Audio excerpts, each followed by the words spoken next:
In this video, I'm going to show you how I engraved on a slate coaster.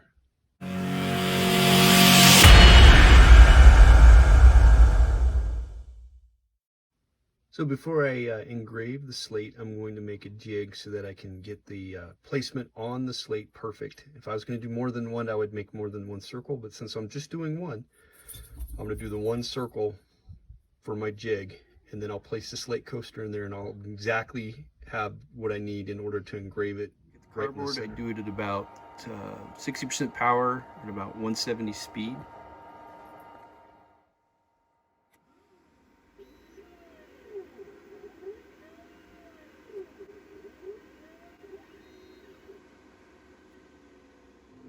Before I start, I will wipe it down with some mineral oil just to kind of clean it up before I put it in there and start engraving on it as well. Once you've kind of wiped it down with the mineral oil, and there's two schools of thought. Some people will engrave it and then shellac it.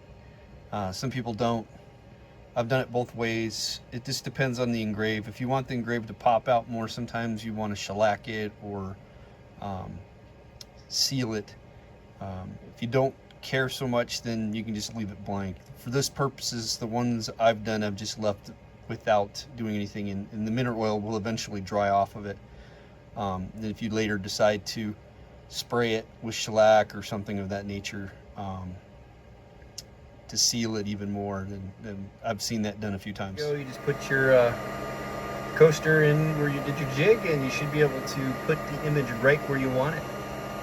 We'll go right off to the Glowforge now, and then we'll go ahead and set up the engrave for the image. 26 minutes to engrave this coaster, so I'm going to go hit the button. After I turn my exhaust fan on. And here we go.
So there they are. There's the old one and the new one. Hopefully you guys found this video helpful. A lot of the settings that I got for this were from Troy the Maker. He has some great stuff out there. I recommend watching his stuff as well. He has a bunch of ideas that he does with jewelry, which are pretty cool. So again, thank you for your time.